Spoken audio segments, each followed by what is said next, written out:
Tere tulemast kuulama podcasti Müüdid ja muinasjutud. Mina olen Helina Välb ning viin teid igal reedel erinevatesse maailma paikadesse, et tuua teieni sealseid muinasjutte, legende ja müüte. Head kuulamist!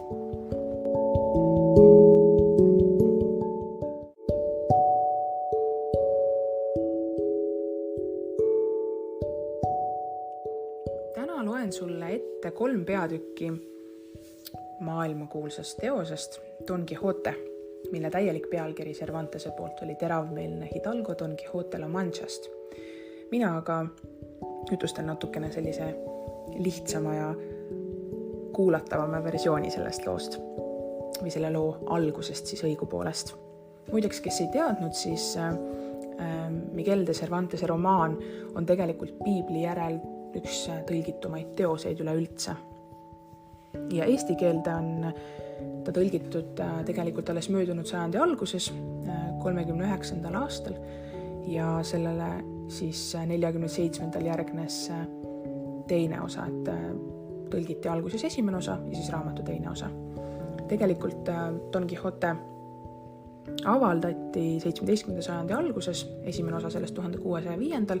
ja teine osa 1615. aastal ja autor tegelikult parodeeris või läbi satiiri kujutles sellist keskaegset rüütliromaani ja 17. sajand enam keskaeg küll ei olnud, aga rüütliromaanid olid siiani Hispaanias levinud ja sellest käisid läbi kõik sellised tuttavad teemad, nagu rüütlitel ikka olulised olid: armastus, surm, reetmine, hea ja kurja, võitlus, au, kõik sellised küsimused. Ja raamatu tegevustik toimubki sellises idealistlikus või ideaalses maailmas, kus mingid asjad, mida meie praegu võib-olla mõtleme, et on võimatud, olid võimalikud. Ja näiteks tänapäevani peetakse seda raamatut üheks parimaks ilukirjandusteoseks ning tema autori Cervantese surma aastapäeva ehk 23. aprilli tähistatakse ülemaailmse raamatu ja roosi päevana ja ka Eesti raamatupoed näiteks teevad sellel päeval tihti väga selliseid toredaid pakkumisi, et kui sa viid poodi näiteks roosi, siis sa saad soodushinnaga raamatu või saad lausa raamatu roosi vastu vahetada, et sellised toredad pakkumised sellel päeval on. Ning lisaks antakse välja ka autori nimelist kirjandusauhinda hispaania keeles kirjutavatele kirjanikele ning selle annabki siis Hispaania kuningas üle. Kui rääkida natuke sellest, kellest või millest seal raamatus veel juttu on, siis peategelane muidugi Don Quixote, kes on pärit La Manchast ja tema oma olemuselt on siis selline suurepärane rüütliromaanide austaja, kellel on väga keeruline teha vahet reaalsuse ja fantaasiamaailma vahel ja seda sa ka praegu seda lugu kuulates kindlasti paned tähele juba nendes esimestes peatükkides. Lisaks rüütlitel on alati olnud oluline leida endale see südamedaam, kelle nimel või kellel siis midagi tõestada. Ja üsna pea ka Don Quixote leiab, et tema armastatu või tema südamedaamiks oleks Aldonza Lorenzo ja tegelikult hispaania keeles nimi Aldonza tähendab sellist kerglaste elukommetega tütarlast või lõbutüdrukut ja hispaania keeles esineb isegi ütlus, et kui ei ole ausat tütarlast, siis ka käib Aldonza ning see Dulcinea nimi, mis siis kuna Don Quixote nimetab Aldonza ümber Dulcineaks, siis see tähendab dulce, tähendab magusat. Ja tegelikult tuleb välja, et siis Dulcinea del Toboso ei olegi päris inimene, vaid on Don Quixote ettekujutlus täiuslikust naisest. Ja eks nimi Aldonza, eks ka siin autor paneb natukene sellist satiiri ja paroodiat sisse sellesse, mida tolleaegne ühiskond väärtustas või mida ta ei väärtustanud. Aga see raamat on tõesti esimene, kui me räägime sellisest tõlkest, mis on siis tõlge mõeldud täiskasvanutele lugejatele, siis ta on väga ajastutruu ja minu meelest väga põnev lugemine. Aga samas on tehtud ka väga palju selliseid trükke, mis on mõeldud just lastele ja ma väga tegelikult soovitan neid, et minu meelest väga põnev lugemine on see Don Quixote. Ja lisaks muidugi on Don Quixotest tehtud väga palju erinevaid ekraniseeringuid ning ka muusikale üle maailma. Eestis näiteks on 1971. aastal Estonia teatri muusikal Mees La Manchast, aga Vanemuine on selle kohta muusikale teinud lisaks ka ballette ja muid lavastusi. Muidugi ka üle maailma on igasuguseid adaptsioone tehtud. Loodan, et tänane kuulamine on sinu jaoks mõnus. Edaspidi ilmselt ma ei anna pead, et ma suudan iga nädal ühe osa postitada, aga ma üle nädala ikka proovin seda teha. Headel juhtudel ikkagi ka iga nädal. Vaatame, kuidas sellega minema hakkab. Aga loodan, et tänane kuulamine toob sulle huvitavaid mõtteid ja kohtume, kui mitte varem, siis ülejärgmisel nädalal. Nii et mõnusat kuulamist.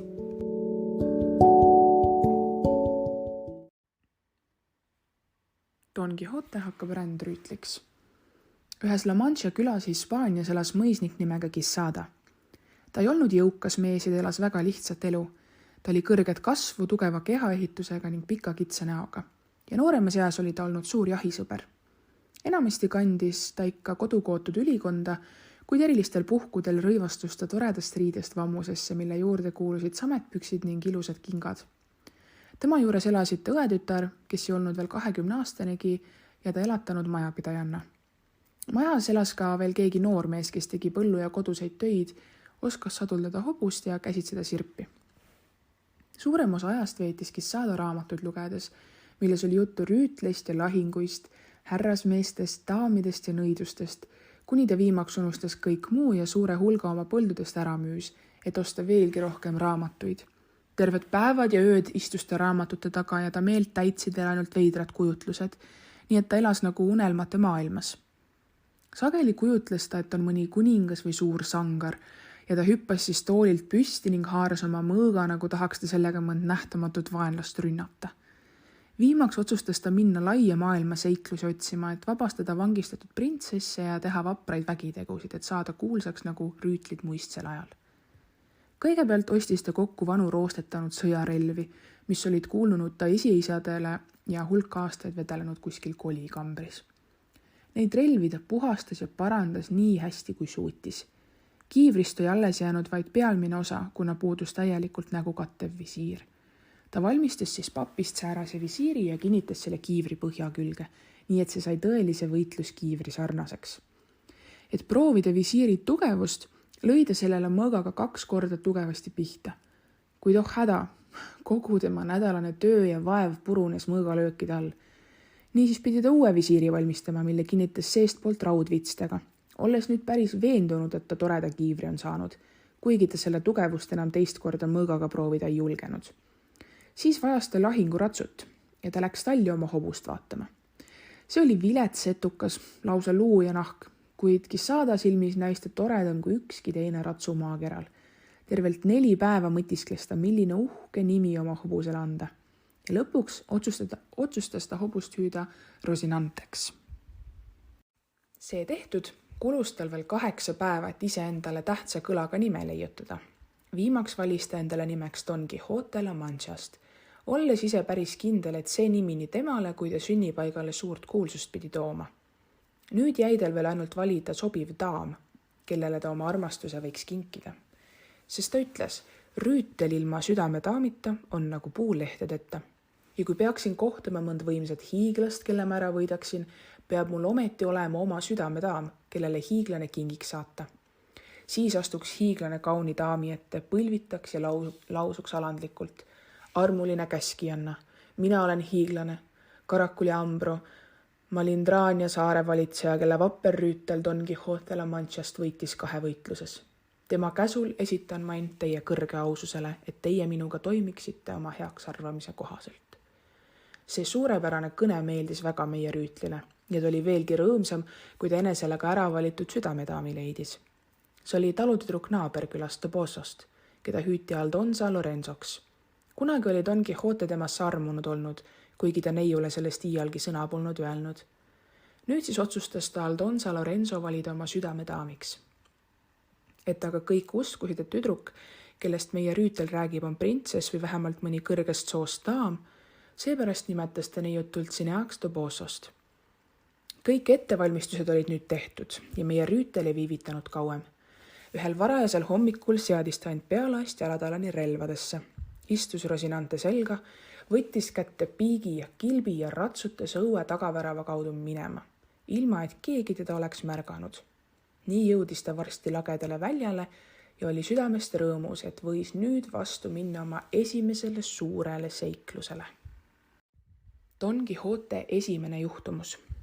Vaevalt oli ta jõudnud lagedale maale, kui teda haaras kohutav mõte, et ta veel rüütliks löödud pole ja seepärast rüütliseaduste järgi ühegi rüütliga ei tohtinud võitlema hakata. Samuti pidid ta sõjarelvad olema puhtad ja kiiver suletutita jääma, kuni ta saadab korda ühe vägiteo.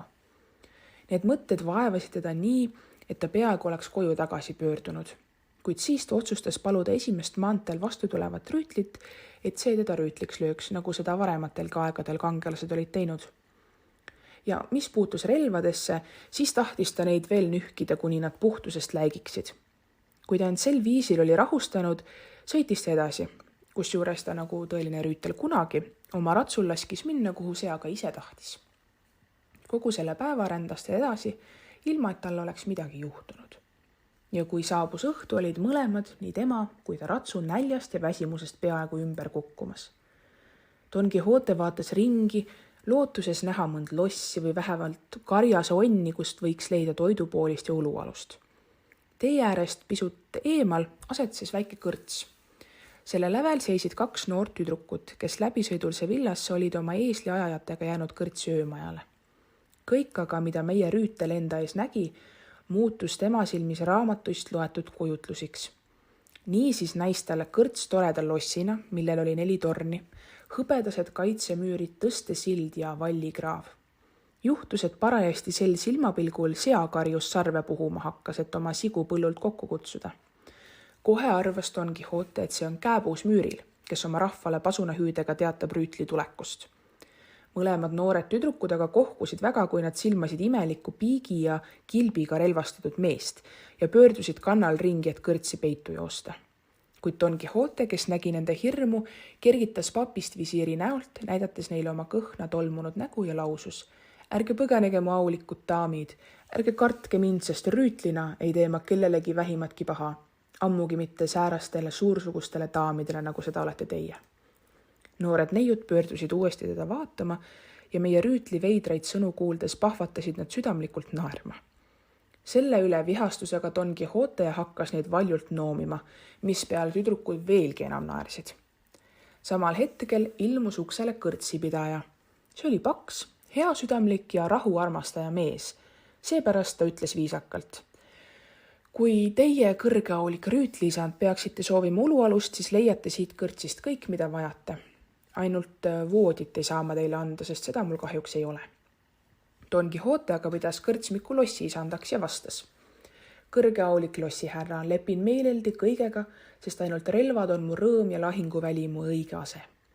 Seepeale astus kõrtsmik lähemale ja aitas jalusest kinni hoides Don Quixotel sadulast maha astuda. Don Quixote pani kõrtsipidajale südamele Rosinante eest hästi hoolitseda, öeldes, et see on toredaim ratsu maailmas. Kõrtsmik ei leidnud aga põrmugi, et see hobune nii tore oleks olnud. Ta viis hobuse lihtsalt talli ja tuli siis ise tagasi külalise juurde. Mõlemad tüdrukud olid vahepeal sõbralikumaks muutunud ja kõrtsmik leidis neid nüüd aitamas rüütlit relvadest vabaneda. Raudrüü olid nad juba eemaldanud, kuid kiivrit ei saanud nad peast võtta, sest sel oli Don Quixote roheliste paltega kõvasti pähe sidunud. Tüdrukud ei saanudki sõlmi lahti harutada. Don Quixote aga ei lubanud mingil tingimusel paelu katki lõigata ja nii pidigi talle kiiver kogu ööks pähe jääma. Võite isegi ette kujutleda, kui pentsik ja naljakas ta näis. Sellal, kui tüdrukud meie rüütlit raudrüüst vabastada aitasid, kujutles see, et need on suursugused lossidaamid ja kõnetas neid kõlavate sõnadega. Eales pole paremini ühe rüütli eest hoolitsetud, mu kaunid daamid, lubage, et ma end esitlen. Mina olen Don Quixote La Manchast. On saabumas aeg, mil ma suurte vägitegudega teile tõestan, kuidas teid teenida ihkan. Kui Don Quixotelt küsiti, kas ta ehk midagi süüa soovib, vastas ta. Seda sooviksin ma kõigest südamest. Kuid et juhtus parajasti reedene päev olema, oli kõrtsis ainult kala saadaval ja osutus, et seegi oli kuivanud ja viletsasti keedetud. Leib aga oli mustem rüütli raudrüüst. Kuid isegi seda kehva toitu ei saanud meie rüütel süüa, sest üht kätt vajas ta kiivri toetamiseks ja teist visiiri üles kergitamiseks. Nii jäi ta abitult toidu peale vaatama, kuni tüdrukud temale halastasid ja talle toitu väikeste raasudena läbi kiivri avause suhu pistsid. No juua poleks ta üldse saanud, kuid sealt tuli kõrtsmik heale mõttele. Ta otsis õõnsa kõrre, mille pistis ühtpidi Don Quixotele suhu, teisest otsast hakkas aga veini sisse valama. Meie rüütel oli ennem nõus kõike seda rahulikult kannatama, kui et oleks lubanud oma kiivri paelu läbi lõigata. Vahepeal oli seakarjus veel mitu korda oma roopilli puhunud ja see veenis Don Quixotet lõplikult, et ta tõesti viibib toredas lossis, kus tehti lauamuusikat tema söömingu puhul ja vilets roog näis talle parima maiuspalana ning leib kõige maitsvama saiana. Tema arvates teenisid teda daamid kõrgest soost ja lossihärra võttis teda pidulikult vastu. Ta oli väga õnnelik, et esimese päeva juhtumused olid olnud täiesti samased lugudega, mida ta raamatuist oli lugenud. Kuidas Don Quixote rüütliks löödi. Kuid Don Quixotet vaevas suur mure, et ta ikka veel polnud rüütliks löödud. Seepärast kutsuski ta kohe, kui oma kasina õhtusöögi oli lõpetanud, kõrtsmiku enda juurde ja lukustas end temaga koos talli. Langes seal ta ette põlvili ja lausus. Aulik lossiisand, enne ma siit ei tõuse, kuni te mu soovi täidate. Sellega teete suurima heateo kogu inimkonnale. Keeletult jäi kõrtsipidaja Don Quixotele otsa põrnitsema, siis palus teda tõusta, lubades täita tema tahtmist. Ma palun, et te mind homme varahommikul rüütliks lööksite. Seepärast tahan ma täna öösi teie lossikabelis oma relvi valvata, nagu see tõelistel rüütlitel kombeks on. Siis saab ka minust vapper rüütel ja ma võin minna laia maailma juhtumusi otsima. No nüüd oli kõrtsmik küll päris veendunud, et Don Quixote mõistus korras ei võinud olla. Ja et pisut nalja saada, otsustas ta veidra võõra sooviga nõustuda. Niisiis ütles kõrtsmik, et temagi on oma noorpilves palju seiklusi läbi elanud, nüüd aga elavad ta siin oma lossis ja olevat muidugi igal ajal nõus aitama nii väärikat rüütlit, nagu seda on Don Quixote. Kuid kahjuks ei leidu mu lossis praegu küll kabelit, lisas ta juurde, sest vana kabel on maha lõhutud, uut aga pole veel jõutud üles ehitada. Kuid te võite oma valvet ka mu lossi õues pidada ning homme hommikul tahan teid lüüa täieõiguslikuks rüütliks. Don Quixote tänas seepeale kõrtsipidajat ja kogunud kokku oma sõjariistad, asetas ta need hobuste jootmise künale, mis seisis keset õuet asetseva kaevu ääres. Siis haaras ta kätte kilbi ning piigi ja hakkas tõsiselt veeküna ees edasi-tagasi sammuma. Kõrtsmik aga jutustas kõigile majas viibijaile rüütli sõgedast soovist ja nad kogunesid väikese salgana Don Quixotet vaatlema. Seal nägid nad teda kuupaistel väärikalt edasi-tagasi kõndimas. Vahetevahel rüütel peatus, toetus piigile ja jäi mõtlikult oma sõjavarustust silmitsema. Juhtus aga, et üks eesliajajatest oma eeslile vett viia tahtis. Ta astus õue ning lähenes veekünale ja et rüütli relvad seal ees olid, tahtis ta neid sealt maha tõsta. Otsekohe aga hüüdis Don Quixote. Vapper rüütel, kes te ka olete, kuulake mind ja hoiduge sellest teost. Ärge puudutage mu relvi, muidu tasute selle eest oma eluga. Eesliajaja ei pannud aga meie rüütli hoiatust tähelegi. Haaras relvad rihmadest kinni ja viskas suures kaares üle õue. Nüüd tõstis Don Quixote silmad taeva poole ja mõeldes oma südamedaamile Dulcineale hüüdista. Mu südame käskijanna, aidake mind mu esimeses heitluses. Siis tõstis ta piigi 2 käega kõrgele õhku ja paiskas eesliajaja tugeva löögiga meelemärkusetult pikali. Seepeale kogus Don Quixote oma relvad jälle kokku ja hakkas niisama tõsiselt kui ennegi õuele edasi-tagasi marssima. Varsti tuli aga teinegi eesliajaja, kes ei teadnud, mis vahepeal oli juhtunud, kaevu juurde vett tooma ja tahtis samuti rüütlirelvi eemaldada, kuid jälle ründas Don Quixote meest piigiga ja nii jäi seegi eesliajaja teadvusetult õuele lamama. Suure kära peale jooksid kõik kõrtsisolijad õue kokku ja hakkasid Don Quixotet kividega pilduma. kuid nüüd ilmus ka kõrtsmik välja ja käskis neil kivide loopimise lõpetada. Toh mees on ju hull, hüüdis kõrtsmik, jätke juba järele. Selle peale karjus Don Quixote aga kõue häälel. Tulge aga lähemale, te viletsad reeturid, mina teid ei karda. Küllap ma tasun teile kõigile kätte teie sõgeduse eest. Meie rüütel hüüdis need sõnad nii vihase häälega, et tema ründajad sellest niivõrra kohkusid, et lakkasid kividega pildumast. Siis laskis kõrtsmik 2 haavatut majja kanda. Don Quixote aga sammus jälle õuel edasi-tagasi, valvates oma relvi niisama rahulikult nagu ennegi. Kõrtsmik oli oma veidra külalise vempudest juba niivõrra tüdinud, et otsustas sellele lõpu teha ja Don Quixote kohe rüütliks lüüa. Ta lähenes viimasele, palus vabandust, et eesliajad olid nii sündsusetult käitunud ning küsis luba teda juba nüüd rüütliks lüüa. Don Quixote oli sellega muidugi meeleldi nõus, mis peale kõrtsipidaja majja läks ja sealt ühe raamatu tõi. See oli tema arveraamat, kuhu ta eesliajatele müüdud heinu ja õlgi üles märkis. Tema ees aga sammus pidulikult väike poisike, kes kandis käes küünlajuppi. Ka mõlemad tüdrukud tulid välja nende juurde. Kõrtsipidaja käskis nüüd Don Quixotet põlvili laskuda ja hakkas siis raamatust nagu palvetades lugema. Siis tõstis ta käe ja andis Don Quixotele tema enese mõõgaga tugeva hoobi kuklasse. Seejärel jätkas kõrtsmik raamatust segaste sõnade pomisemist ja lõi põlvitavale rüütlile mõõgaga ka veel teise hoobi õlale. Selle järel käskis ta üht tüdrukuist värskele rüütlile mõõga vööle kinnitada, mida see ka tegi, kuigi ta suutis vaevalt seejuures naeru tagasi hoida. Kui noor neiu selle toimingu oli lõpetanud, lausus ta: "Andku Jumal teile õnne ja tehku teid võidukaks rüütliks." Teine tüdruk kinnitas rüütlile kannused saabaste külge ja et nüüd oli kõik korras, saduldas Don Quixote oma Rosinante ning ratsutas enne kukke ja koitu minema, vastu uutele juhtumustele. Kõrtsmikul aga oli nii hea meel rüütlist lahti saada, et ta temalt tasugi ei nõudnud toidu ja korteri eest, vaid talle kiiresti head teed soovis.